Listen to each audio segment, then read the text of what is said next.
आज आपण cost sheet काय आहे याबद्दल माहिती पाहणार आहात. सर्वप्रथमतः कॉस्ट शीट म्हणजेच काय? कॉस्ट शीट म्हणजेच विशिष्ट वस्तूच्या उत्पादनाकरिता खर्च किती येतो किंवा परिव्यय किती येत आहे याची माहिती जाणून घेण्याकरिता आपल्याला कॉस्ट शीट त्या ठिकाणी तयार करावं लागतं. Here cost sheet or statement of cost असं या ठिकाणी याला म्हटलं जातं. Cost sheet is a statement showing the details of total cost of a job, operations or order. It gives information of total cost as well as cost per unit. The cost sheet is prepared for a particular period, that is monthly, quarterly, etc. मित्रांनो, cost sheet या ठिकाणी एक विशिष्ट प्रकारचं उत्पादन घेण्यासाठी कंपनीमध्ये किती खर्च त्यासाठी येतो हे जाणून घेण्यासाठी आपल्याला कॉस्ट शीट या ठिकाणी तयार करावं लागतं. तर यामध्ये जो परिव्यय त्या ठिकाणी किती आहे त्याच व्ययाची त्या ठिकाणी माहिती घेण्यासाठी आपल्याला डिटेल्स टोटल कॉस्ट म्हणजे एकंदरीत किती खर्च येत आहे ते आपल्याला त्या ठिकाणी माहीत होतं. त्याचबरोबर कॉस्ट शीट आपल्याला एक टोटल कॉस्ट आणि त्याचबरोबर कॉस्ट पर युनिट याची त्या ठिकाणी आपल्याला माहिती देते किंवा माहिती त्या ठिकाणी मिळत असते. कॉस्ट शीट प्रिपेअर्ड बाय हे जे कॉस्ट शीट आहे ते आपल्याला मंथली, क्वार्टरली, इयरली अशा पिरियडमध्ये त्या ठिकाणी तयार करावं लागतं. A cost sheet statement consist of the prime cost, factory cost, cost involve in the production of goods sold and total cost.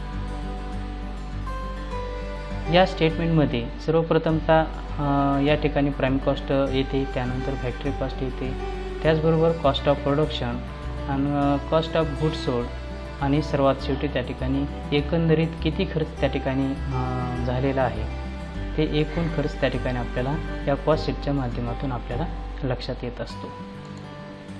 थोडक्यात सांगायचं झालं तर एक विशिष्ट वस्तूच्या उत्पादनाकरिता विशिष्ट कालावधीमध्ये उत्पादनाच्या संबंधित एकूण खर्चाचे तसेच उत्पादन प्रक्रियेतील प्रत्येक टप्प्यावर किती खर्च होतो किंवा किती खर्च झालेला आहे याचे त्या ठिकाणी जो ह्या स्टेटमेंट आहे हे जे तपशील आहे यावर त्या ठिकाणी एक नोंद परिव्यय पत्रकात त्या ठिकाणी केली जाते, म्हणजेच कॉस्ट शीटमध्ये त्या ठिकाणी आपल्याला करता येते.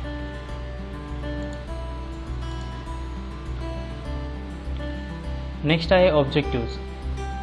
First objectives here it is assignment total cost as well as cost per unit. Cost शीटचा या ठिकाणी पहिला उद्देश असा असतो की वस्तूसाठी एकंदरीत खर्च किती आहे आणि प्रत्येक युनिटला खर्च त्या ठिकाणी किती लागत आहे त्या ठिकाणी ते निर्धारण करण्याचा पहिला उद्देश त्या ठिकाणी असतो. It gives breakup figures of the total cost. मग त्यानंतरचा याचा टोटल कॉस्टचा त्या ठिकाणी एक फिगर किती आहे हे सुद्धा आपल्याला त्या ठिकाणी माहीत करणे हा एक दुसरा त्या ठिकाणी ऑब्जेक्ट आहे. It helps the fixing the selling price.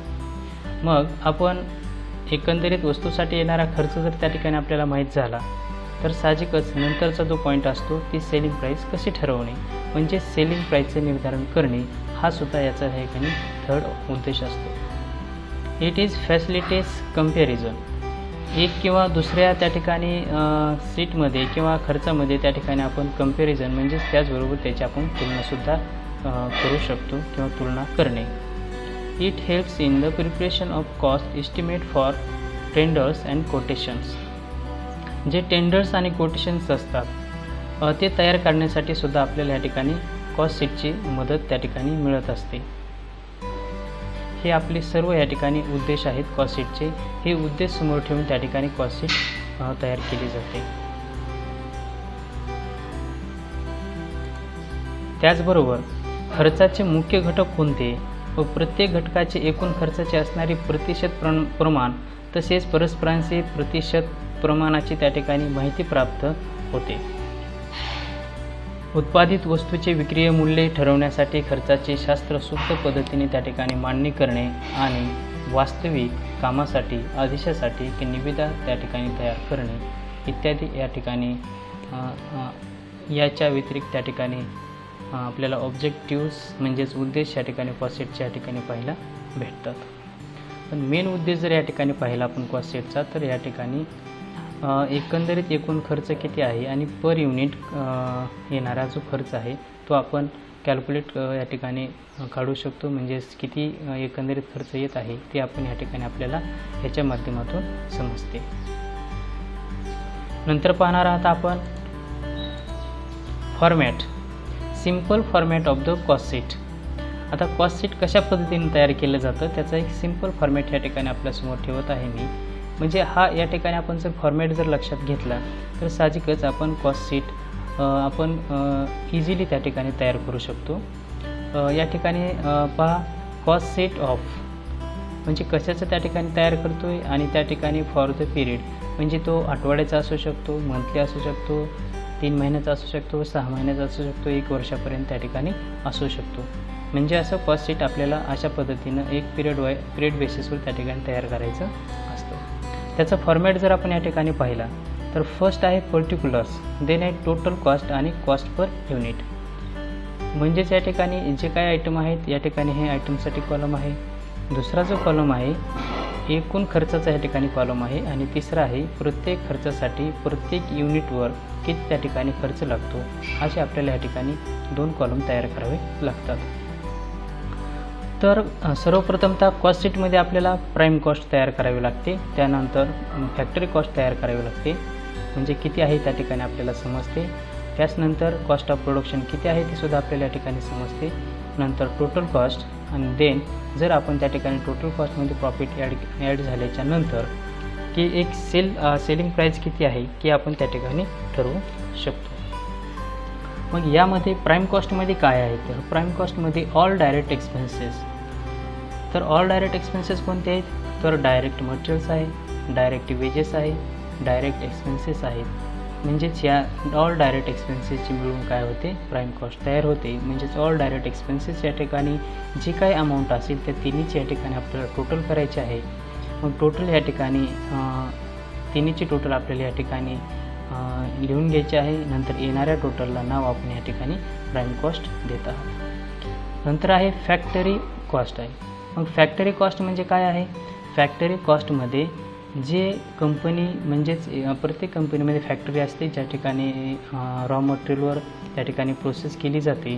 मग त्या ठिकाणी वेगवेगळे यंत्र त्या ठिकाणी असतात, वेगवेगळ्या मशिनरीसाठी लागणारं ऑइल असेल, गॅस असेल इत्यादी ऑल एक्सपेन्सेस म्हणजेच फॅक्टरी रिलेटेड जे काही एक्सपेन्सेस असतात ते आपल्याला prime cost plus factory overhead जर आपण त्यामध्ये दोघांची प्लस केली तर आपल्याला या ठिकाणी भेटतं फॅक्टरी कॉस्ट.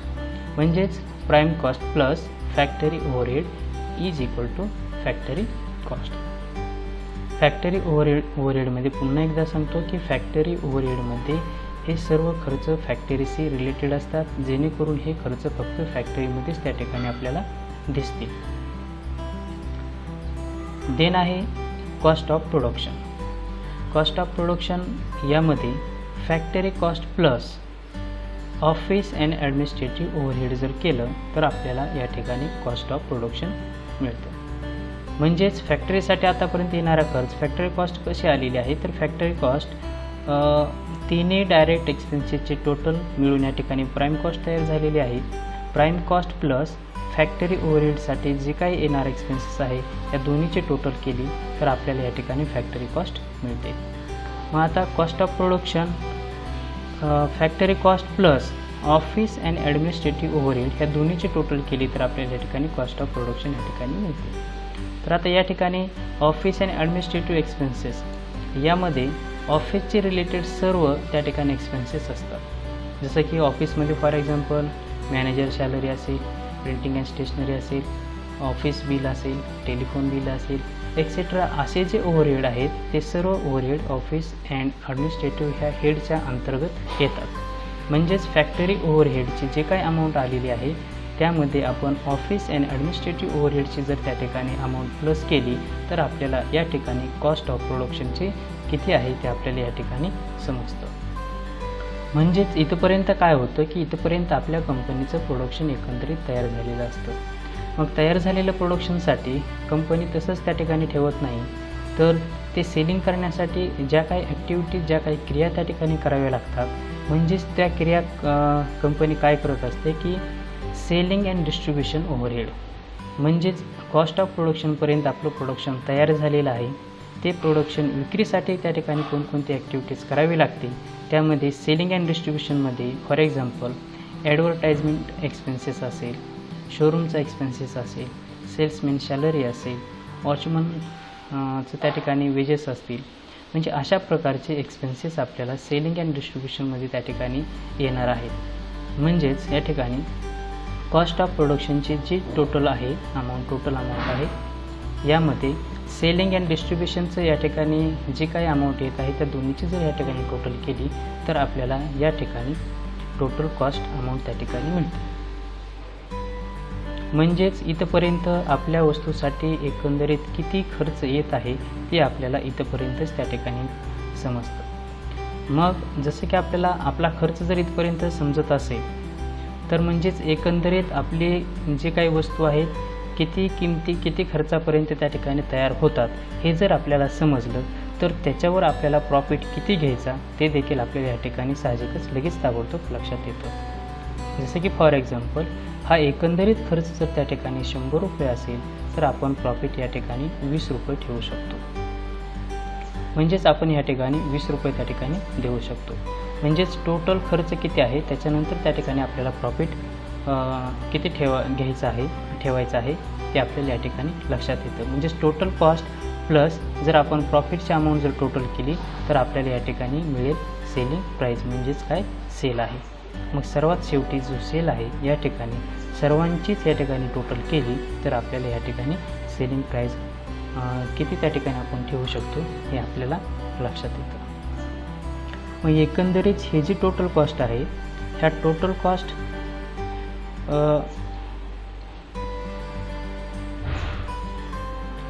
टोटल कॉस्टला या ठिकाणी कॉस्ट पर युनिट या ठिकाणी आपण म्हणत आहेत. म्हणजेच प्रत्येक युनिटला प्रत्येक जॉब मागं किती त्या ठिकाणी खर्च येत आहे हे आपल्याला या कॉलममध्ये त्या ठिकाणी लक्षात येत आहे. तर अशा पद्धतीनं हा कॉस्ट शीटचा या ठिकाणी सिंपल फॉर्मॅट आहे. तर आपण हा सिंपल फॉर्मॅट जर या ठिकाणी रीड केला किंवा एकदा समजून जर घेतला तर साहजिकच आपल्याला कॉस्ट शीट तयार करण्यासाठी कोणत्याही प्रकारची त्या ठिकाणी अडचण त्या ठिकाणी येणार नाही. तर पुन्हा एकदा पहा, कॉस्ट शीटमध्ये आपल्याला prime cost, factory cost, cost of production, total cost आणि सेल इत्यादी जे काही टायटल आहेत ते आपल्याला या ठिकाणी एक कॅल्क्युलेट करायचे असतात आणि त्यामध्ये अंतर्गत त्या ठिकाणी जे येणारे हेड असतात त्या हेडचे टोटल करून आपल्याला सेलिंग प्राईस या ठिकाणी मिळवायची असते. तर अशा पद्धतीनं आपला कॉस्ट शीट फॉर्मॅट या ठिकाणी आहे. थँक्यू.